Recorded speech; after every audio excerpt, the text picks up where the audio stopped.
देखा गीता मुखर्जी जैसी बुजुर्ग महिला सांसद थी सीपीएम की, वो सब महिलाएं क्या करती थी, बाहर आके घेर लेती थी मंत्री को कि उसका कागज कोई ना फाड़ दे, क्रांतिकारी सदस्य आकर करती थी, क्योंकि वो जानती थी कि ऐसा होगा।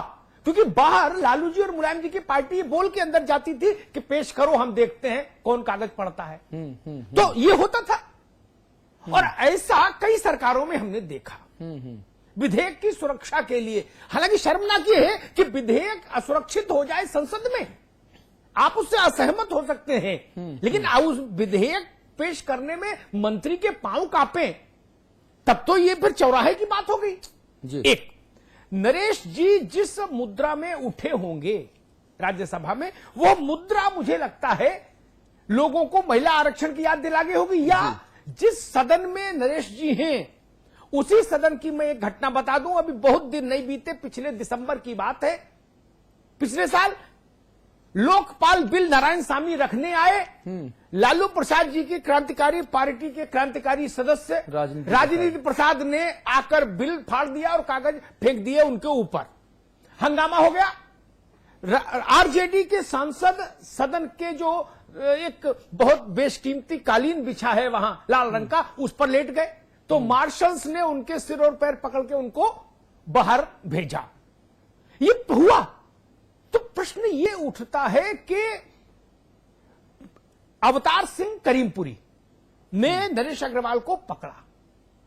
अवतार सिंह करीमपुरी उस पार्टी से है जो इस विधेयक के पक्ष में, नरेश अग्रवाल उस पार्टी से जो उस विधेयक के विरोध में। मैं दोनों पर एक सवाल पूछता हूं, भाई आप विरोध में हैं तो हाथापाई करेंगे क्या? सीट पर बैठे रहिए नरेश जी, आप बड़े वरिष्ठ नेता, आपको बोलने का अवसर मिलता, ठीक, वहां आप किस लिए उठे? और वहां कोई सत्यनारायण कथा का प्रसाद तो बट नहीं रहा था आसंदी के पास। और करीमपुरी के लिए भी सवाल कि भाई साहब आपको विरोध करना है तो हाथापाई करके, समर्थन करना है तो हाथापाई करके करेंगे, आप अपनी जगह पर बैठिए, जब विषय हो, इंट्रोड्यूस हो जाए बिल, उसके बाद आपकी नेता बोले जो बोलना चाहती है मायावती जी। कहां समस्या थी जी? आप तो उससे पहले बिहार में एक बड़ा प्रचलित शब्द है फरियाना, पूर्वी उत्तर प्रदेश में भी बोलते हैं कि आओ फरिया ले, तो आप दोनों लोग इस ताल ठोकी मुद्रा में उठे कि आओ फरिया लेते। बिल क्या है?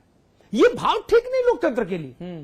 ये बातचीत का मंच है और ये तो एल्डर्स हाउस कहा जाता है, बड़े बुजुर्गों का सदन कहा अंग्रेजों ने इसको। ये स्थिति ताल ठोकू अभियान चल रहा है कि आ जाओ कि कौन है माई का लाल टाइप का। ये दोनों बराबर के दोषी हैं। और मुश्किल क्या है, जब राजनीति प्रसाद को लालू जी क्रांतिकारी मानकर मुदित हो जाते हैं, नरेश अग्रवाल को मुलायम सिंह जी देख के खुश हो जाते हैं और अवतार करीमपुरी की पीठ ठोक देती है बहन जी, तो ज्यादा समस्या पैदा होती है। ठीक बात है। एक छोटा सा ब्रेक हमें यहां पर लेना है। ब्रेक के उस पार जो है अलग अलग राजनीतिक दलों के नेताओं ने किस तरह के रिएक्शन दिए वो आपको दिखाएंगे। उत्तराखंड में नौकरियों में प्रमोशन पर आरक्षण को लेकर लगातार गतिरोध जारी है, विरोध प्रदर्शन हो रहा है। तो उत्तराखंड कर्मचारी सचिवालय कर्मचारी संघ के जो नेता हैं उनसे भी हम फोन पर बात करेंगे। करम राय साहब फोन पर हमारे साथ हैं, लेकिन एक ब्रेक ले रहे हैं, तुरंत लौट के आते हैं।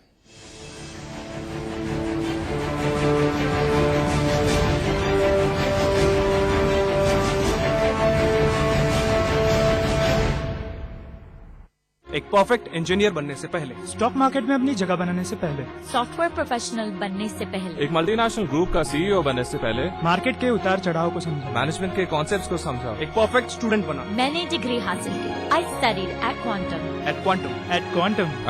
क्वांटम ग्लोबल कैंपस, जिंदगी को दे नई दिशा। India's largest university, with 25,000 students from 26 states of India and 16 countries.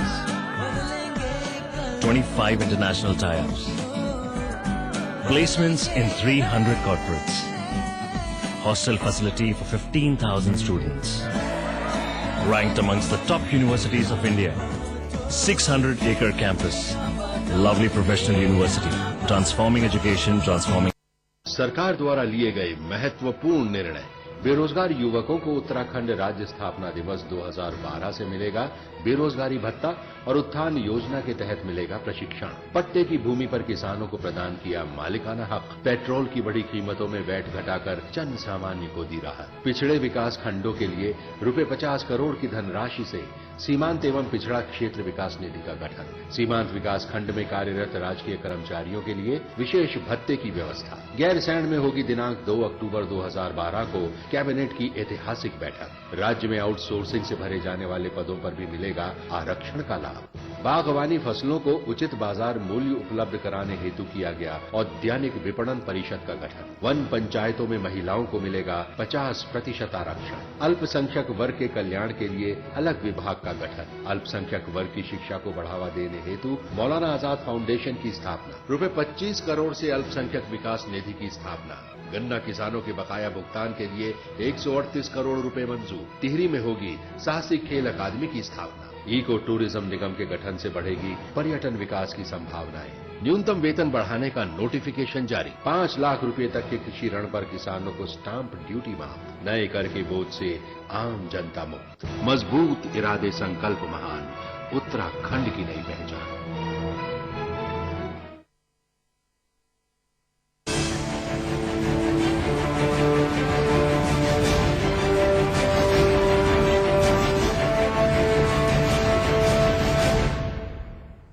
तो आरक्षण पर जो आफत आज राज्यसभा में बरपी और जिस तरह से सांसदों का आचरण देखने को मिला, उसके बाद अलग अलग राजनीतिक दलों के नेताओं ने अलग अलग प्रतिक्रियाएं दी हैं अपनी अपनी पार्टी लाइन के आधार पर और अपने अपने नफा नुकसान को आंकते हुए।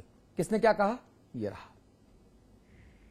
सिर्फ यही कह सकता हूँ, ये उनकी मर्जी है, उन्होंने क्या करना है। हमारी उनको दरख्वास्त होगी कि आप इसको हाउस में, जब आप भी इसको चाहते हैं कि ये पारित हो, तो आज इस अपना शोर बंद कर दीजिए। पार्लियामेंट शोर के लिए नहीं, काम करने के लिए है। तो हम कहाँ विलम्ब करना चाहते हैं? विलम्ब जो कर रहे हैं उनकी तरफ तो बात करते नहीं, उनकी तरफ उनको इशारा करना चाहिए। और उनका ये तो खुद गई है कल बहुजन भारतीय जनता पार्टी के पास में, क्यों नहीं मना पाई? भाई अगर वो हल्ला ना मचाते तो आज ये बिल राज्यसभा से पास हो जाता, कल लोकसभा में पास हो जाता। अत्यंत दुर्भाग्यपूर्ण स्थिति है। ऐसा कभी नहीं होना चाहिए, कदाचित नहीं होना चाहिए। और मैं समझता हूँ कि देश के लोकतंत्र के मंदिर और उसकी कार्रवाई को पूरी तरह से स्वच्छ और समय रखना चाहिए। Regrettable, avoidable, but obviously others don't think so. It's unfortunate. It shouldn't have been like that. It would have been nice if everyone had come on board unanimously. However, the ways of democracy. मतभेद होंगे। देखिए, इतना महत्वपूर्ण और इतना दूरगामी एक सामाजिक न्याय से संबंधित एक बिल है और जब भी व्यवस्था में कोई परिवर्तन या कोई एडजस्टमेंट की बात होती है तो किसी को थोड़ा सा लेना पड़ता है, किसी को देना पड़ता है, किसी को थोड़ी सी कुर्बानी देनी पड़ती है, देश हित में देनी पड़ती है, समाज हित में देनी पड़ती है। कोई आपत्ति नहीं बहस करने में।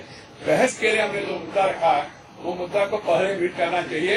इसमें हर एक पार्टी अपना स्टैंड, समाजवादी बताना चाहिए, बहुजन समाज पार्टी भी बताना चाहिए, अन्य पार्टियां भी बताना चाहिए। केवल निंदा करने से कुछ होगा नहीं है। हमारा नियत क्या है, हमारा नियत क्या है, सामाजिक न्याय के बारे में सभी देशवासियों को मालूम है।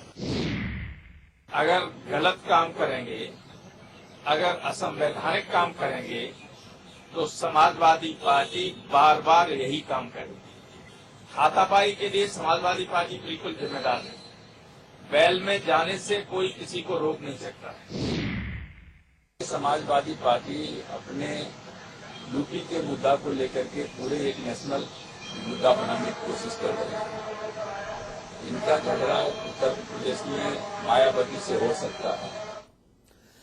जी, तो ये तो अलग अलग दलों के नेताओं की अलग अलग प्रतिक्रियाएं, लेकिन जहां एक तरफ केंद्र सरकार संसद में प्रमोशन में आरक्षण बिल को पास कराने के जुगाड़ में लगी हुई है, वहीं उत्तराखंड में मुख्यमंत्री विजय बहुगुणा ने बरसों से लटके सरकारी कर्मचारियों के प्रमोशन को बहाल कर दिया। लेकिन उनका दांव उल्टा पड़ गया और आरक्षण समर्थक हों या आरक्षण विरोधी, दोनों ही नाराज हो गए। पुराना रोग अब हमारी बारी रे बहुगुणा सरकार ये बोल पड़ेगी भारी रे बहुगुणा सरकार। एक तरफ जहां केंद्र की यूपीए सरकार प्रमोशन में आरक्षण संबंधी बिल को इसी सत्र में संसद से पारित कराने की कोशिश में लगी है, वहां उत्तराखंड के मुख्यमंत्री विजय बहुगुणा ने सूबे में बरसों से लटके सरकारी कर्मचारियों का प्रमोशन बहाल कर दिया है। फिलहाल जो प्रमोशन होगा उसमें आरक्षण लागू नहीं होगा। साथ ही आरक्षित वर्ग के लिए उन्होंने एक्स कैडर बनाने का निर्णय लिया है, जिसके तहत आरक्षित वर्ग के लोगों का प्रमोशन होगा।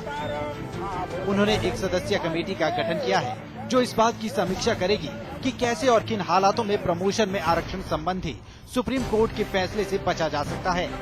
3 महीने बाद जब कमेटी अपनी रिपोर्ट सौंपेगी, तब रिपोर्ट के आधार पर आरक्षित वर्ग के लोगों को आरक्षण का लाभ दिया जाएगा। बहुगुणा साहब को उम्मीद थी कि उनके इस फैसले से आरक्षण का विरोध कर रहे और आरक्षण के समर्थन में खड़े दोनों पक्ष खुश होंगे, लेकिन उनका दांव उल्टा पड़ गया और अब दोनों ही पक्ष नाराज हो गए हैं और हड़ताल जारी रखने की घोषणा कर दी है। महीनों तक जो है 6 महीने तक उसके पैरेलल ये निसंबरीय पद भी खोलेंगे, उसकी पदों का सृजन करेंगे।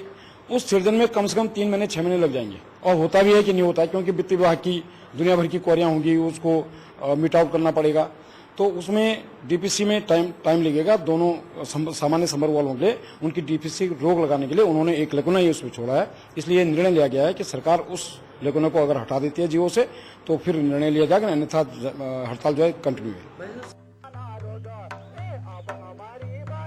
उधर सरकार के इस नए शासनादेश से नाराज डॉक्टरों ने भी 6 सितंबर से हड़ताल पर जाने की घोषणा कर दी है। हड़ताल के चलते पहले से ही चरमराई व्यवस्था की सेहत भी अब बिगड़ने वाली है। पंकज पंवार, देहरादून, समाचार प्लस।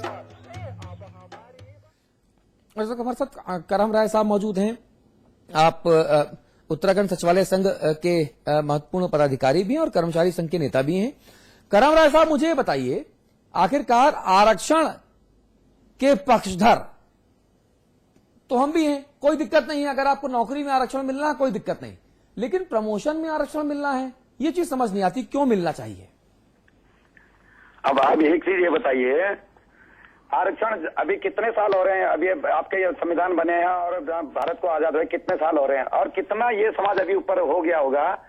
और ये तो आपको भली बात आप सभी लोग अवगत हैं कि ये हमारा आरक्षण हमको कोई एक एहसान, एक भीख की तरफ नहीं दिया गया। ये हमारा एक अधिकार है, ये हमारी एक भागीदारी है। इस भागीदारी में अभी तक आप ये बताइए, समाज में इस संवर्ग में कितना अभी तक इसका विकास हुआ है?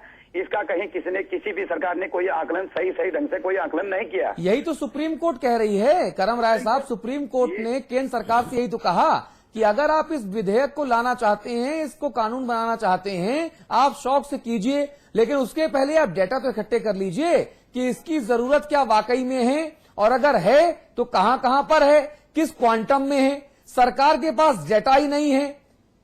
आप जो बात कह रहे हैं उसमें कोई दो राय नहीं है, आपके साथ तो सही हो सकती है बात, लेकिन सुप्रीम कोर्ट ने जो बात कही वो भी तो महत्वपूर्ण है। सरकारों को, नेताओं को क्या माननीय सुप्रीम कोर्ट की कही बात का ख्याल नहीं रखना चाहिए? एक चीज मैं बता दूं आपको, जब इंदु कुमार पांडे कमेटी यहाँ पर आई गई, उसमें जो डाटा दिए गए तो उसका भी तो माननीय उच्च न्यायालय ने उसका संज्ञान लेना चाहिए था।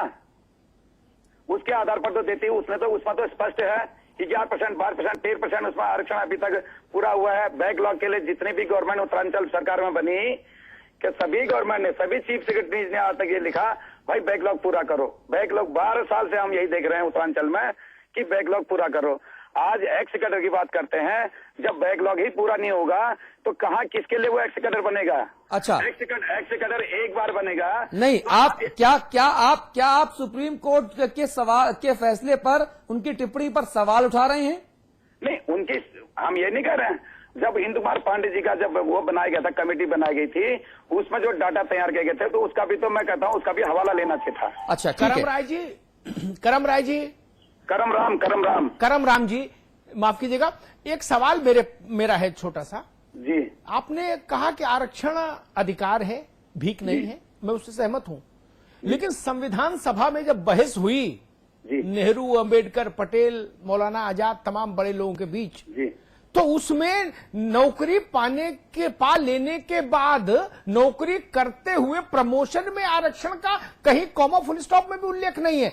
मुझे पता नहीं करमराम जी आपने पढ़ी है संविधान सभा की बहस या नहीं, लेकिन उसमें ऐसा कोई दूर दूर तक जिक्र ही नहीं है। केवल आरक्षण, सुन लीजिए ना, सुन तो लीजिए, बात तो पूरी, सवाल तो पूरा कर लूं। वहां केवल नौकरी में आरक्षण